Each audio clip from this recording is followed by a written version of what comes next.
Diputado Jaime Guevara es el jefe de fracción del grupo parlamentario Frente Farabundo Martí, FMLN, y es nuestro invitado de hoy. ¿Qué tal, diputado? Un gusto recibirle. Buenos días. Buenos días, licenciada. Es un gusto estar aquí. Contento, agradezco la oportunidad. Un saludo a toda la audiencia. Gracias. A nivel nacional, esta radio también es muy escuchada ya por mis pueblos, así que a todos los que nos escuchan y nos ven, un saludo. Y estamos aquí para poder compartir nuestra voz alternativa como oposición, como FMLN, todo lo que ocurre en el Parlamento. Justamente ayer, 10:30 de la noche, terminó la sesión plenaria.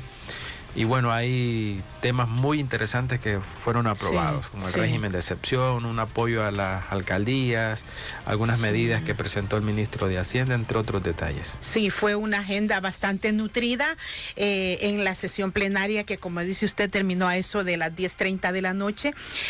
Diputado, comencemos hablando sobre las consideraciones que como grupo parlamentario tienen, por ejemplo, sobre la decisión de esta quinta prórroga del régimen de excepción, una herramienta, diputado, que ha sido muy ponderada por los ciudadanos por el tema de inseguridad que nos ha estado agobiando. ¿El FMLN considera que no era necesaria esta quinta prórroga o si era necesaria bajo ajustes que se debieron hacer? ¿Qué es lo que nos puede explicar? Bueno, en un primer momento hay que decirle a la población salvadoreña que el régimen de excepción es un instrumento legal, está considerado en la Constitución de la República, pero hay establecido algunas disposiciones en la misma Constitución en qué momento hay que echar a andar un régimen de excepción. A estas alturas, nosotros como partido no vemos ninguna de esas literales que menciona la Constitución para poderlo echarlo a andar. Es decir, el régimen de excepción, como partido, nosotros consideramos que ha pasado de ser un instrumento legal a ser un instrumento político, un instrumento que distrae a la población salvadoreña. ¿Por qué decimos esto? Vean, ellos mismos, el presidente de la República, el vicepresidente, los diputados de Nuevas Ideas, los aliados, en reiteradas ocasiones han dicho de que hay efectos colaterales, que hay un pequeño margen de error a la hora que van a hacer la aplicación de las detenciones. Es decir, ellos mismos lo aceptan. Hablan de un porcentaje mínimo, pero nosotros tenemos información, la gente nos comenta, la gente nos manda evidencia de los abusos que hace la autoridad. Y con esto queremos ser enfáticos porque justamente ayer estuvimos en una entrevista y nosotros hacíamos una advertencia a aquellos policías y miembros del ejército que hacen un uso inapropiado de la fuerza. ¿En qué sentido? Maltratan a la gente, la golpean y hay pruebas. Hay personas que nosotros a estas alturas, amigos y amigas, sabemos que murieron. Y en los estudios que hacen, estudios forenses, se pueden observar torturas, personas que han sido torturadas.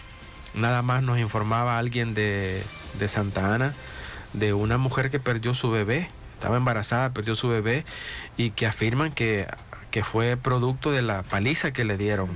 ¿Y ella era pandillera o era colaboradora de las pandillas? De momento no sabemos eso, solo sabemos de que estaba embarazada y que el bebé murió. Y nos mandan la imagen, ahí andamos la imagen, la familia está dolida, pero independientemente en este caso, si sea o no miembro de estructura criminal, creemos que hay un abuso. Hasta no ser vencido en juicio, ahora, dice la ley, que usted sigue siendo inocente. Ahora, debe ser procesada si tiene un antecedente, ¿verdad? Pero como dice usted, con los marcos legales. Pero ¿usted cree, diputado, que el problema de seguridad debe de seguir siendo abordado con este matiz político? Porque usted dice, el régimen de excepción ha dejado de ser un instrumento legal para ser un instrumento político, pero es para abordar un tema de seguridad y la seguridad no debe mezclarse con la política. Así debe ser. Yo creo, no hay ningún salvadoreño que no quiera estar en un país tranquilo, libre de delincuencia, libre de extorsiones, libre de asesinatos. Yo creo que todos estamos en esa lógica. Y aclaramos, licenciada, amigos que nos ven, en ningún momento como partido nosotros estamos defendiendo estructuras criminales, como nos dicen del otro lado a los diputados de Nuevas Ideas. ¡Ey, el jefe de la Mara! Están defendiendo a familiares, a miembros de estructuras, de pandillas. Nosotros aclaramos que en ningún momento no es así. Ellos están manipulando, ellos están haciendo una manipulación mediática de nuestras posturas. Efectivamente, nosotros hemos dicho que si una persona es inocente y es detenida y es abusada en materia de derecho, pues nosotros vamos a hablar por esa persona. Es que no podemos, aquí ha habido hay antecedentes históricos en este país, venimos de regímenes militares en este país y no queremos regresar al pasado.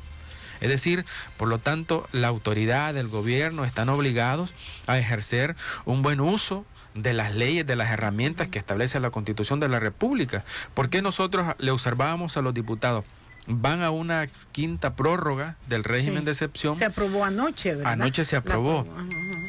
De la misma dinámica, sin ir a la comisión, entran con dispensa de trámite. Y así tal cual pasa. Es decir, no hay oportunidad de poderlo discutir, no hay oportunidad de poder proponer.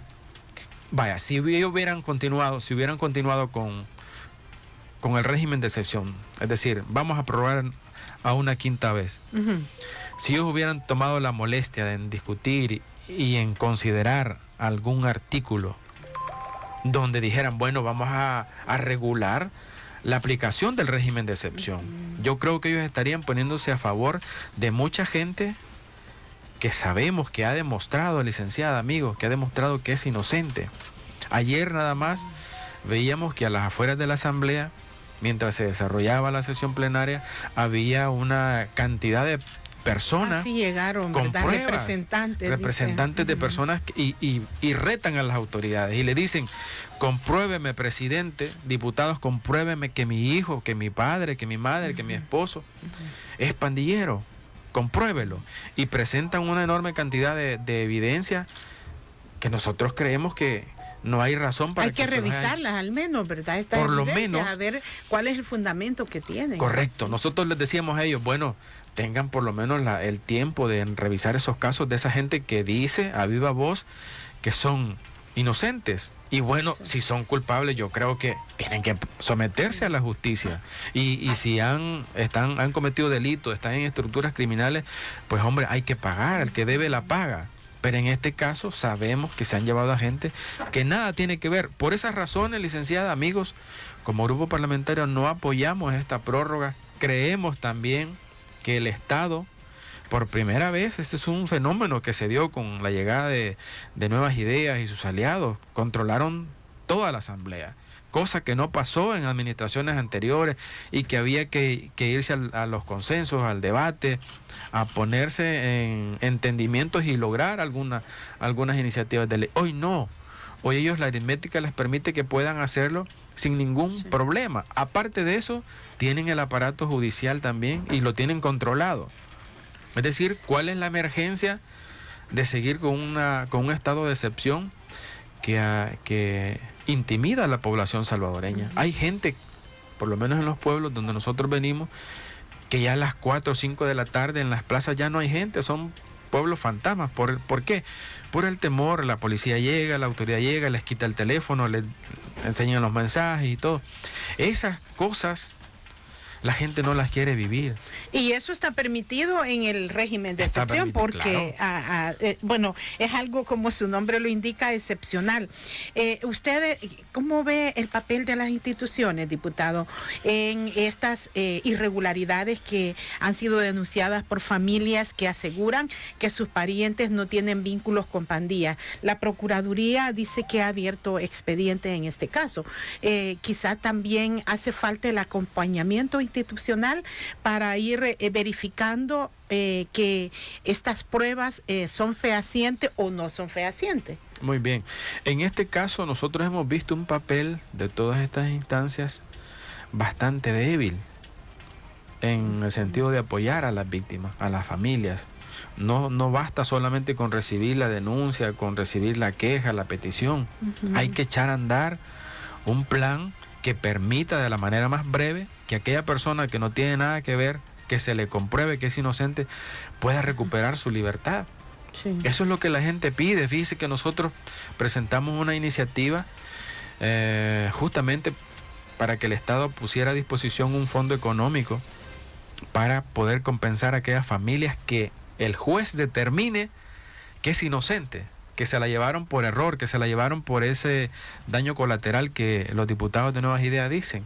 Y también el ministro dijo que podía ser un 1%, era un daño colateral si había una resolución judicial que fundamentara que había sido una detención que no era justificada. Correcto. Bueno, por esa gente nosotros hicimos una propuesta para que se construyera este fondo, para poder resolver a estas personas los gastos que ha tenido. En algunos casos es lamentable porque quien lleva los ingresos a la familia es el padre o es la madre, y uno de los dos se los han llevado.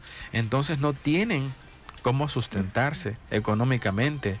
¿Y qué hacen en este caso? Bueno, tienen que rebuscarse, venden sus propiedades, venden lo que tienen para poder ir a ver a su familia, llevarle el paquete básico que necesitan en las cárceles. Estos temas así generan gasto, y entonces la propuesta va encaminada. Si estas personas, el juez determina, bueno, si son libres y se los llevaron por error, el Estado debe compensar. Y no solo económicamente, el daño psicológico. Nosotros hablamos ahí también en la propuesta que aquellos niños que están desesperados, aquellas madres que no saben de sus parientes, pues puedan tener asistencia médica, psicológica. Pedimos eso también en la propuesta, es una propuesta integral. Y esta propuesta se agendó, diputado, porque oí un acalorado debate en una de las plenarias donde incluso se decía que la iniciativa era pues para todos los detenidos, pero usted me explica que estaban pidiendo para aquellos casos que mediante resolución judicial quedaran en libertad. Fíjese que un diputado de Nuevas Ideas levantaba la propuesta y decía, el FMLN está pidiendo aquí dinero para las pandillas, después del daño que le han hecho. Una total manipulación mediática, horrible. La postura la lucha política de estos diputados no es una lucha de altura, no es una lucha de debate en el Parlamento, porque eso se ha perdido. Toda iniciativa que ellos creen de que lleva algo positivo, en primer lugar que no la admiten, en segundo lugar que le tiran todo el aparato de comunicación para difamarla. Ahí nos estaban gritando, nos estaban diciendo unas acusaciones serias, licenciada. En el caso particular mío decían que yo era jefe de la MS-13 y que estaba ahí y que la propuesta buscaba por eso le preguntaba ayudar. si no se agendó. Absurdo. ¿La propuesta no está en alguna comisión? Lamentablemente no, ni tan siquiera. Sí la presentamos a recepción, pero hasta ahí muere. No llega al pleno, no se envía a la respectiva comisión. ¿Por qué no la discuten? Era lo que nosotros preguntábamos. Díganle la verdad a la población, llévenla al seno de la comisión y si quieren modifíquenla, pero el Estado debe ser responsable. El Estado, después de que usted es detenido, amigo y amiga, el Estado es responsable de lo que a usted le llegará a pasar. Y el Estado es responsable de las muertes que ya han habido y que siguen habiendo. Le están ocultando información a la población salvadoreña. Hemos visto, por la pregunta que usted hacía, licenciada, un papel muy débil de las instituciones. El mismo procurador de derechos humanos ha llegado a algunas cárceles y bien fácil ha dicho, no, todo está bien, hay una desinformación de la oposición, no hay nada, estamos viendo que tienen los derechos que establece la Constitución y las leyes, y no ha pasado nada con estas personas que están detenidas. Un error. Y hay proceso hablando del procurador para la defensa de los derechos humanos, hay un proceso ya que se cerró para la inscripción de profesionales que aspiran al cargo en la Procuraduría para la defensa de los derechos humanos. El grupo parlamentario del FMLN podría apoyar una reelección del procurador. Él se inscribió ya en el último día, el pasado lunes. Sí, bueno, en este momento nosotros quisiéramos como partido un procurador valiente, que desafíe los abusos que están haciendo, que señale, que cuestione. Y nosotros hoy por hoy lamentablemente hemos visto un papel muy tibio del procurador. Nosotros no estaríamos en la disposición de una reelección o de estar apoyando a un procurador o a una institución que no muestre esa valentía en estos momentos que se requiere. ¿Usted cree que le ha hecho falta valentía? Nosotros creemos que el Procuraduría. Obviamente, lo hemos visto. Porque lo vimos en la pandemia también, viendo aquellos casos de los centros donde estaban las personas en cuarentena, y el procurador actual decía que ninguna funcionaria o funcionario le había tocado trabajar en un régimen de excepción, que como su nombre lo indica es excepcional, con condiciones totalmente diferentes, en una pandemia, por ejemplo. Sí, no, hay temas que uno no los puede cuestionar, vea el papel que hacen en algunos momentos, pero en otros espacios como este, en medio de este régimen de excepción, incluso en la pandemia, licenciada, si nosotros tuvimos los cercos de seguridad, los cercos sanitarios, que la gente no podía salir, pues ahí hubo también un estado de excepción, si recuerda, y hubo también abuso de la autoridad, violación de derechos. En algunos casos le prohibían a la gente que saliera a las calles a vender, a poner sus canastos, a vender sus cositas, pero veíamos los centros comerciales y las grandes empresas abiertas y vendiendo, pues entonces no fue parejo. Y ahí, ¿cuál fue la postura del procurador? Ahora, ¿cuál es la postura del procurador? ¿Cuántos casos ha resuelto? Decenas de casos. Va a presentar esta semana un informe, ha anunciado. Fíjense. Bueno, vamos sobre el sexto mes de un régimen de excepción y hasta ahorita no nos ha dicho cuáles son los casos que ha resuelto, cuántas personas han sido liberadas. No tenemos estadística, es decir, creemos nosotros, o que demuestren lo contrario, Queremos nosotros conocer estadísticas, queremos nosotros que nos digan, miren, estos son los que han sido detenidos, estas personas han muerto, estas personas ya fueron liberadas. Pero hasta este momento nosotros no hemos visto eso. Y en esta elección del procurador, bueno, les cuento que estoy en la comisión política, no hemos sesionado en la comisión política, que es la que ve el tema. El lunes se cerró el plazo, ¿verdad? Sí, es donde llegan. Después de eso debe sesionar la comisión para definir entrevistas o metodología a seguir. ¿Cómo es el proceso? En un primer momento la comisión política se reúne antes y define los mecanismos, los procesos y da por abierta la inscripción. Sí, y luego, es lo que se cerró el pasado lunes. Se cerró. Esa comisión no sesionó para dar ese anuncio. Se hizo en el pleno. Porque como ahora ha cambiado la dinámica, dicen que hoy, se hacen procesos de elección de funcionarios de segundo grado, ya no a nivel de un dictamen de comisión, sino que el pleno pueda tener esa capacidad. Es una de las transformaciones que dice la Asamblea se ha aplicado en esta legislatura. Hay muchas cosas que ellos han considerado que es la agenda que ellos tienen y que es por ahí se van. Así, ayer nada más entraron 7 proyectos, iniciativas, decretos, dictámenes que pasan con la modalidad de modificación de agenda y con dispensa de trámite. Ahí se aprueba algo que ya viene, que no se da la oportunidad de que vayan a las comisiones. Y por ser estos temas de deuda, de apoyo a municipalidades, tienen esa prioridad para aplicarles una dispensa de los trámites. En el caso de la dispensa de trámites, la ley y el reglamento interno dice que es en aquellos casos de la emergencia. Por ejemplo, en las alcaldías nosotros sí creemos que hay una emergencia, si es que los dejaron sin el fondo FODES. Los alcaldes, algunos están con candelas, ¿verdad?, para poderse alumbrar. Les han cortado el agua, les han cortado la electricidad, tienen deudas con el personal, no han podido pagar, no han podido solventar ni tan siquiera la parte administrativa, mucho menos proyectos. Es decir, ahí hay una emergencia. Por eso le decía, son como ahí justificación de un... Digamos que se puede justificar. De dispensar los trámites. Se puede dispensar los trámites. En este tema de las lluvias, hay municipios que no tienen ni tan siquiera un fondo y que están dependiendo de otras instancias para poder ir a partir un árbol que está tapando la calle, para poder pasarle la máquina a una calle que la corriente de agua la dañó. Sí, tienen que acudir a esto. Entonces ahí sí creemos que es correcto la emergencia y que pongan fondos a la disposición de las alcaldías. Pero en otros casos nosotros sí creemos que se debe de permitir, o por lo menos se debe considerar la naturaleza del Parlamento, que tiene que ver con el debate, ¿verdad?, para poder deliberar y poder conocer las opiniones de todas las fuerzas políticas y además de la parte técnica científica, y eso no lo vemos. Es decir, pasa, y ni tan siquiera ellos ahí en el Pleno, muchos diputados, desconocen de lo que se va a aprobar o las iniciativas. Hay un par de diputados que sí conocen y que son los que hacen los pronunciamientos, son los que hacen las modificaciones de las agendas. Creemos que por ahí va, esa es la dinámica que ellos tienen.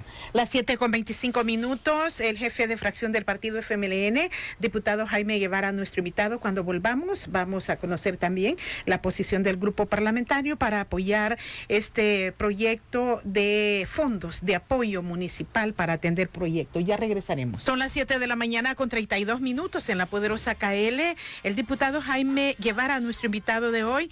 Diputado, se aprobó en la sesión plenaria también el fondo de apoyo municipal para proyectos y actividades sociales de las alcaldías. Hay algunos requisitos de estas alcaldías, decían que tengan hasta 73,000 habitantes y el monto son 50 millones, diputado. Sí, sí. ¿Cómo se va, según el decreto, cómo quedará este apoyo financiero?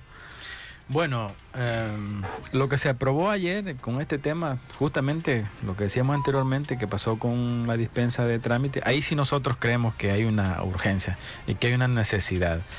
Creemos, en términos generales, licenciada Pueblo Salvadoreño, que el fondo que se ha aprobado es una medida temporal que va a resolver algunos problemas administrativos prácticamente. Si es que hay ya los gobiernos a la hora de querer decir porque la aplicación se entiende que va a ser directamente.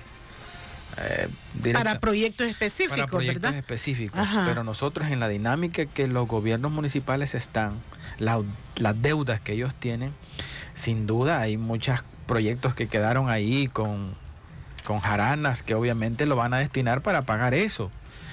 Pero mire, no, esto de las deudas lo estaba asumiendo el FODES, porque entiendo que había un aporte que se hacía directamente de abonos a los préstamos, incluso en los meses que hubo retraso del FODES. Sí, pero la deuda, digamos, por ejemplo, algunas empresas hidroeléctricas. Con proveedores. Ya, proveedores, hay deudas. Tecapán, por ejemplo, ayer veíamos una noticia que es uno de los municipios allá en el oriente, en Usulután, que ya lleva más de 2 meses, entiendo, que ya no tiene. Estaban trabajando a medio tiempo, dicen, ¿verdad? Sí, sí.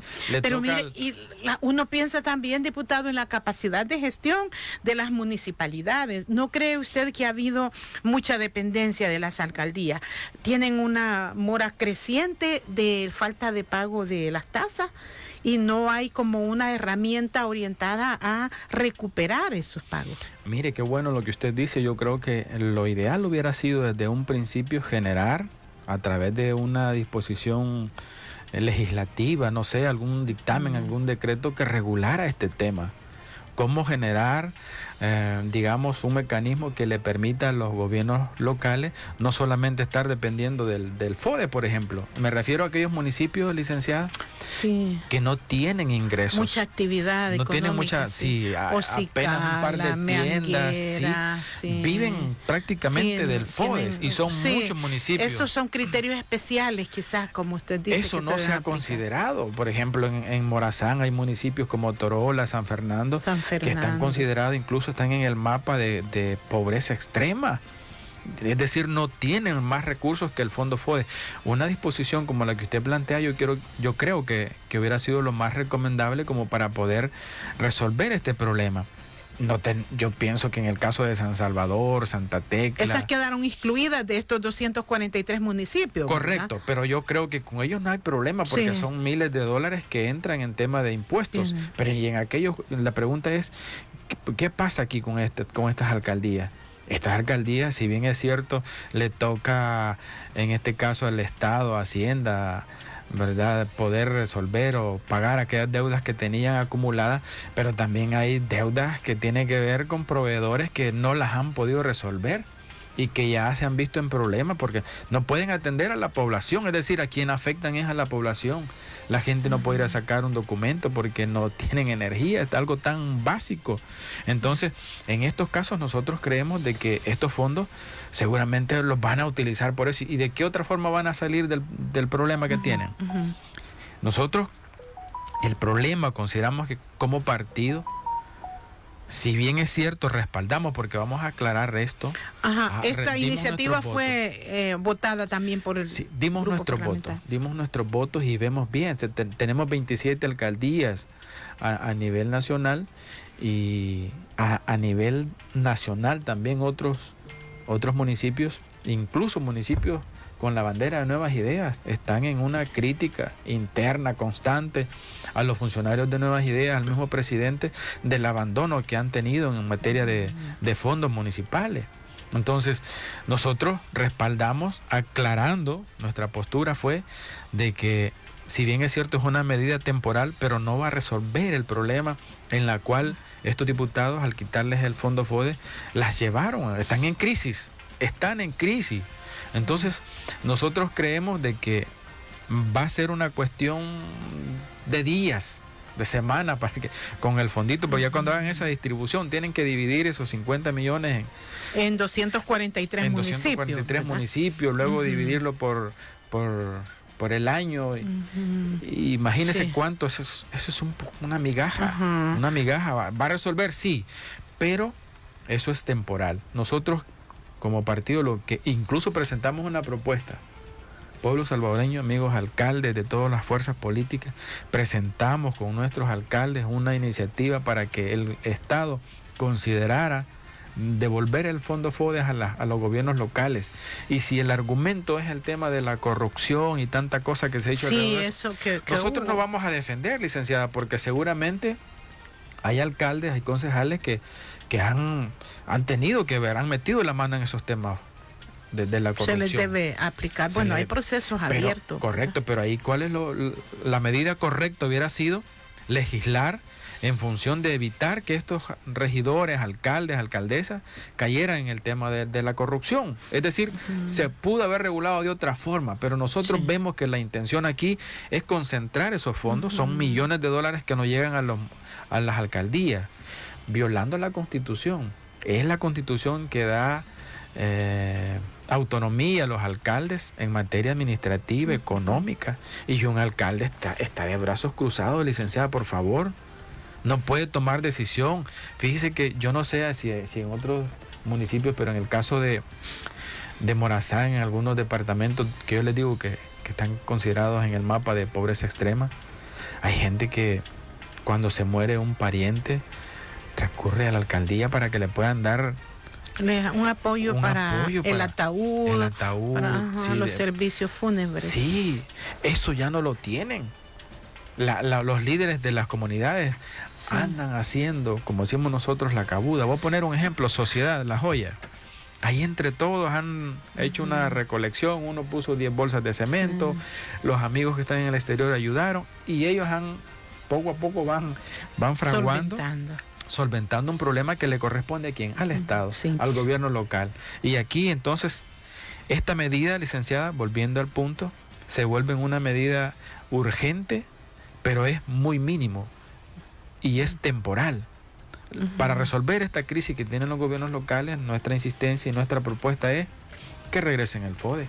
Aunque quizás no con los criterios que se estaba aplicando cuando se derogó la ley, ¿verdad? Puede sino ser. Que se deben. Y hubo también otra aprobación, la amnistía fiscal, diputado. Esto ayuda porque estamos en un momento difícil por la crisis financiera internacional y se ha recuperado parte de toda esta mora fiscal que había, según los datos del Ministerio de Hacienda. Vamos a ir a una pausa y vamos a volver de ello para que nos explique el diputado Jaime Guevara sobre la posición del grupo parlamentario acerca de este decreto de amnistía fiscal. 7:41. Son las 7 de la mañana con 45 minutos. Veremos si también podemos hablar propiamente del tema partidario. Aquí nos estaban haciendo llegar algunas posiciones sobre renuncias del alcalde del Divisadero al partido FMLN. Antes que hablemos de la situación partidaria, diputado Jaime Guevara, este decreto de amnistía fiscal, ¿por qué no lo apoyó el partido FMLN? Bueno, nosotros sí creemos que se va a estimular a la empresa, a la gran empresa, a condonar sus compromisos con los la intereses población. son los que se condonan, ¿verdad? Correcto. Porque uno tiene que pagar. Sí. Nosotros creemos de que no hay, digamos, en la balanza, o no es una medida que va a ayudar también a los pequeños empresarios. Mire, hay un montón de pequeños emprendedores, empresarios que no se les perdona.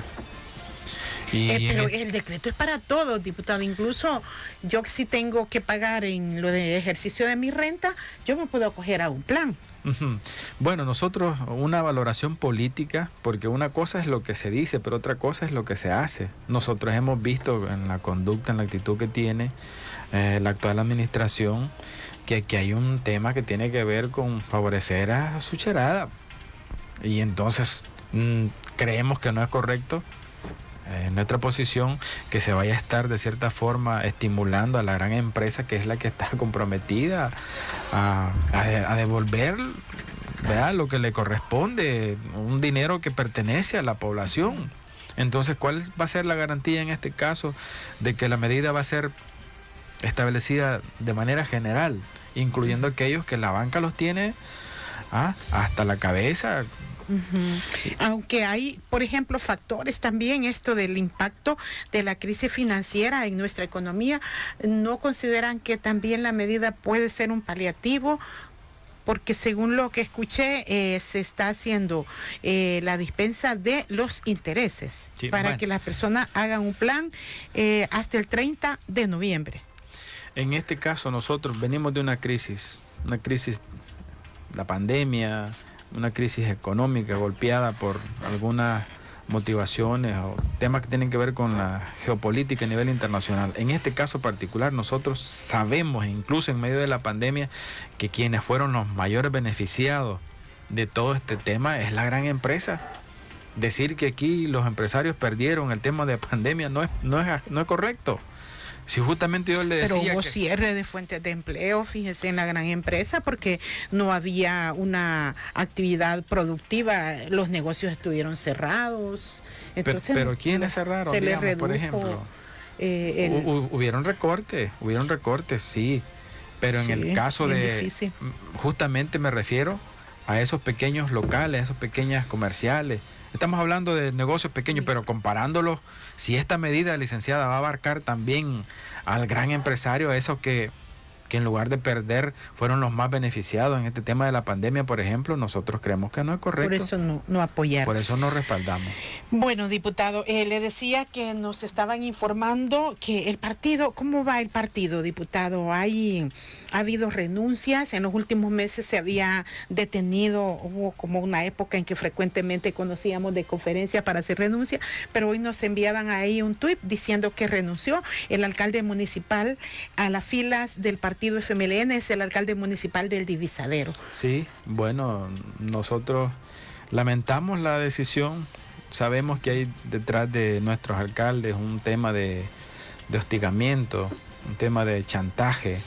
Algunos alcaldes nos contaban, algunos concejales nos contaban las provocaciones que han tenido por parte de algunos emisarios del presidente. 8 periodos llevaba, dice. Sí, toda una carrera política, un respaldo de la población. No sabemos las razones, entiendo que va a dar una conferencia de prensa. De todas maneras, nosotros esperábamos como partido, porque nos han renunciado hasta excombatientes que tuvieron cargos en la comisión política. Tuvimos toda esa serie de amenazas, renuncias, aclarando que en el FMLN es donde ha sido menos trastocado el tema de la renuncia. Esperábamos esto, ya se rumoraba, sí. Incluso hay algo otros funcionarios, pero va a ser mínimo. ¿Le preocupa a la dirigencia, a la comisión política esta situación?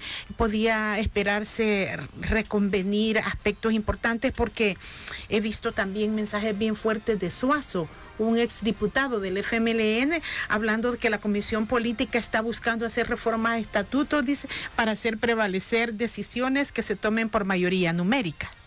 Bueno, en este caso la voz oficial de nuestro partido, de la dirección, es hay que hacer una reforma profunda en el FMLN. No podemos seguir con un FMLN que únicamente su función o su interés esté enfocado en el tema electoral. Tenemos que trascender. El FMLN no es un partido únicamente electoral. no abandonamos esa lucha y ese es una apuesta también. Sí, porque es el objetivo de todo partido, de tener un resultado electoral. Correcto, digno. pero la misma población, la misma militancia, nuestra base nos ha pedido, hay que hacer ajustes en el tema de los estatutos del partido. Hay revisión de estatutos.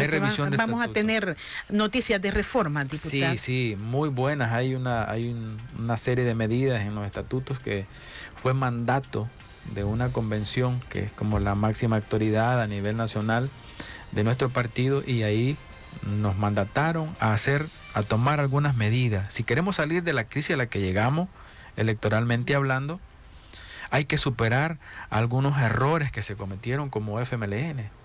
Esta nueva dirección, porque hay que decirlo, esta nueva dirección, cualquiera puede hablar aquí, licenciada, exdiputados, otros que están señalados, otros que están en procesos judiciales, otros que no están en el país, cualquiera puede hablar. Pero la voz oficial es la de nuestra dirección, de nuestros delegados, de nuestros voceros, y a ellos nos vamos a remitir. En este caso, es válida las opiniones de cualquier militante o exfuncionario, es válida, pero nosotros tenemos una agenda como partido y estamos en función de esa agenda, y ahí si nos mandató la convención a hacer ajustes, a hacer reformas en los estatutos, pues nosotros estamos haciendo eso. Venimos de una reestructuración a nivel nacional, hubieron municipios que también ahuecaron y dijeron nos vamos. Muchos dirigentes y funcionarios que estaban en el FMLN en esta crisis que nos golpeó, terminaron con nuevas ideas. Ahí están, ahí tenemos. ¿Se debilitó el FMLN? ¿Se sienten debilitados? Electoralmente sí, pero nosotros creemos que hay una base, una buena parte de la militancia que no salió a votar por algunas conductas que vieron algunos funcionarios aliados. No vamos a meter a todos en la misma cesta. Tenemos buenos funcionarios, tuvimos buenos funcionarios y tuvimos buenos dirigentes, pero también nos dejamos infiltrar algunos amigos, algunos aliados que únicamente utilizaron la camisa del FMLN para fines mezquinos personales, no fines o intereses colectivos o de la población, la demanda que teníamos de la gente. Por esas conductas así, nosotros tuvimos una derrota electoral muy grande y estamos tratando de recuperarnos. En esta dinámica que nosotros estamos, nosotros hemos tenido esa dificultad de compañeros que han dicho ya no voy más con el FMLN, ex dirigentes, miembros de dirección y algunos funcionarios como alcaldes, algunos regidores. Por eso no nos sorprende la decisión del alcalde de Divisadero. Vamos a esperar a ver cuál es la posición de nuestra dirección y también del alcalde, ¿verdad? De momento es la noticia, vamos a esperar cuáles son las razones que él va a vertir para por qué tomó la decisión. Lo que sí creemos y queremos dejar en claro, amigos, amigas, pueblo salvadoreño, es que hay una persecución, hay un hostigamiento por parte de algunos delegados del gobierno, y ahí juega un papel también otros partidos, fíjese, aliados que andan visitando a nuestros dirigentes, que andan visitando a nuestros concejales, a nuestros alcaldes, y en algunos casos los amenazan, licenciada. De nuestros alcaldes que se mantienen firmes han dicho, miren, nos están diciendo que nos van a dar proyectos, que lo único que piden es que nosotros públicamente en una conferencia digamos que renunciamos al FMLN. Otros nos dicen, miren, aquí hay algo que les puede afectar y les vamos a abrir un proceso judicial. Y ese temor está afectando a nuestros funcionarios y no sabemos si por ahí va la decisión del señor alcalde. Muchas gracias, diputado Jaime Guevara, jefe de fracción del Grupo Parlamentario, por habernos acompañado esta mañana. Llegamos al final nosotros del programa Punto de Vista. Les informo que hay un fuerte congestionamiento vehicular. Ocurrió un accidente de tránsito entre dos vehículos frente al Hospital de Seguro Social en la colonia Roma. Esto es ya aquí cerca de la terminal de autobuses de Occidente. La fila de vehículos llega hasta el cementerio La Bermeja.